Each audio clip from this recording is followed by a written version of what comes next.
Friends, welcome back to my channel. देखिए, engineering mechanics का paper है 30 को, उसके रिगार्डिंग एक और प्रीवियस ईयर पेपर है जिसका आंसर हम देख लेते हैं, पूरा पेपर भी देख लेते हैं, इसके बाद इसका डिटेल सॉल्यूशन भी अपलोड कर देंगे। ठीक है, उसका देखिए, यदि समान परिमाण P के दो बल 90 डिग्री के कोण पर कार्य करते हैं तो उनका परिणामी बल क्या होगा। तो हमें पता है क्या होता है, R बराबर under root P square plus Q square plus 2PQ cos theta.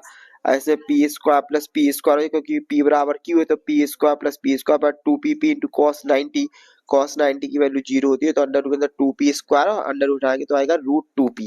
इसका सही आंसर क्या हमारा रूट 2P। उसके बाद दूसरा है, समतली असंगामी बलों की निकाय की साम्यावस्था के लिए आवश्यक और पर्याप्त शर्तें क्या होती है। सिग्मा H बराबर 0, सिग्मा V बराबर 0 और सिग्मा M बराबर 0। ठीक है, उसके बाद तीसरा है कि घर्षण गुणांक निर्भर करता है, coefficient of friction depends on, केवल किस पे डिपेंड करता है, नेचर ऑफ द सरफेस पे, केवल सतहों की प्रकृति पर बस निर्भर करता है। उसके बाद अगला क्वेश्चन है, centre of gravity of A right angle triangle with base B and height H lies at a distance of from the base measure along the vertical line is a distance of H by 3 from the base। ठीक है, आधार B और ऊंचाई H वाली समकोण त्रिभुज का गुरुत्व केंद्र उसके आधार से H by 3 की दूरी पर स्थित होता है, जबकि इसे ऊर्ध्वाधर रेखा के अनुदिश मापा जाता है।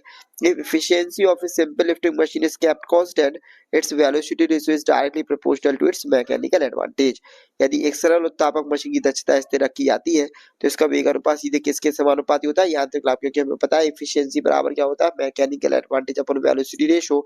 यदि एफिशिएंसी कांस्टेंट है तो मैकेनिकल एडवांटेज डायरेक्ट, तो वेलोसिटी रेशियो डायरेक्टली प्रोपोर्शनल किसकी होगी, मैकेनिकल एडवांटेज के। ठीक है, उसके बाद देखिए अगला क्वेश्चन है, इसमें define the force and right it's characteristics.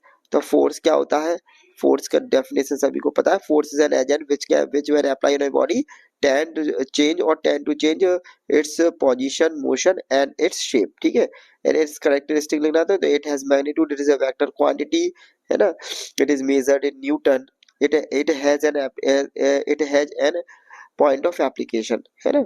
तो अपन को ये कैरेक्टरिस्टिक्स लिखने इतने। उसके बाद ये रूट 2 न्यूटन, रूट 3 न्यूटन, 5 ये 5 न्यूटन है, तो R बराबर हमारा लगेगा sigma H square plus sigma V square under root के अंदर। तो हम पहले सिग्मा H निकाल लेंगे F1 cos थीटा से, जैसे पिछला वाला क्वेश्चन किया था, प्लस F2 cos थीटा 2, ऐसी सिग्मा V निकाल लेंगे F1 sin theta 1 plus F2 sin theta 2। ठीक है, उसके बाद ये तीसरा वाला क्वेश्चन है, तीसरा वाला क्वेश्चन भी सेम ऐसे ही करना है ना।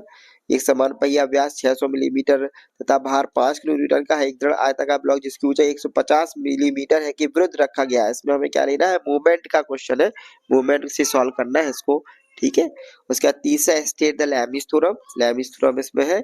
दूसरा है, two man carry a weight of 2 kilo newton by the means of its rope fixed to the weight, one rope is inclined at 45 degree and the other 30 degree with their verticals, find the tension in each rope। दो आदमी भार से जुड़ी दो रस्सियों के माध्यम से 2 किलो न्यूटन का भार उठाते हुए खींच रहे हैं। एक रस्सी अपने शीर्ष के साथ 45 डिग्री का और दूसरी 30 डिग्री पर झुकी हुई है। प्रत्येक रस्सी में तनाव बल ज्ञात करना है। बहुत ही आसान क्वेश्चन है। F1 upon sine P upon sine alpha बराबर Q अपॉन साइन बीटा बराबर R अपॉन साइन गामा का लगाना है ना। तीनों अगर अपन इसमें निकाल लेंगे, ठीक है, तो ज्यादा दिक्कत नहीं है। 45 प्रति 75 हो जाएगा एक। ठीक है, दूसरा हो जाएगा हमारा कितना, 115, है ना, और तीसरा क्या हो जाएगा हमारा 150। ठीक है, उसके बाद सिंपली सपोर्टेड बीम स्पैन 4, एक 4 मीटर लंबा एक सिंपल लिफ्टिंग मशीन का सिंपल सपोर्टेड बीम का क्वेश्चन है ना। इसको भी पढ़ के जाना, वैसे अभी इस बार तो हट गया लेकिन फिर भी पढ़ के जा सकते हैं आप। ठीक है, एक्स में difference between coefficient of friction and angle of friction, इन दोनों के बीच में डिफरेंस है ना। फिर घर्षण के लाभ तथा घर्षण की हानियां हैं। उसके अलावा एक क्वेश्चन ये है ना, 500 न्यूटन का एक गुटका क्षैतिज के साथ 25 डिग्री कोण पर झुकी हुई खड़े तल पर रखो। गुटका को व्यवस्था रखने के लिए आवश्यक न्यूनतम अधिकतम बल, जो कल क्वेश्चन किया था बिल्कुल सेम वैसा ही है। Differential between centre of gravity, draw NEET sketch of semi circle, triangle and right circular cone, एक अर्धवृत्त, त्रिभुज और लंबवतीय शंकु का केंद्र ज्ञात करना है ना। और आई सेक्शन है, इसमें हमें केवल वाई बार निकालना रहता है, काफी आसान क्वेश्चन है। उसके बाद देखिए, obtain expression for the maximum mechanism, maximum efficiency, maximum mechanical advantage होता है 1/m और मैक्सिमम एफिशिएंसी होती है 1/m इनटू v। उसके बाद सिंगल परचेज स्क्रैप बेंच का है ये, तो इसमें हमें केवल लॉ ऑफ मशीन इंपॉर्टेंट है, वो अपन इसमें से देख लेंगे, कल भी क्वेश्चन कराया था। ये हमारा फिर से ये वही क्वेश्चन है, R बराबर sigma H square plus sigma V square, है ना। सिग्मा H बराबर F1 sin थीटा 1 वाला फॉर्मूला लगना है। उसके बाद डबल परचेज स्क्रैपेज का है, तो इसमें भी अपना सबसे मेन क्या है, हमारा मशीन का नियम ही याद रखना है। उसके बाद बल के संचरण का सिद्धांत, ठीक है, या बल के स्थानांतरण का नियम कहलाता है। एंगल ऑफ रिपोज विश्राम कोण मशीन का नियम है ना, लॉ पॉलीगोन बल बहुभुज का नियम साम्यावस्था की शर्त है, और द्रव्यमान और भार में एक शॉर्ट और कोई भी चार्ज, ठीक है।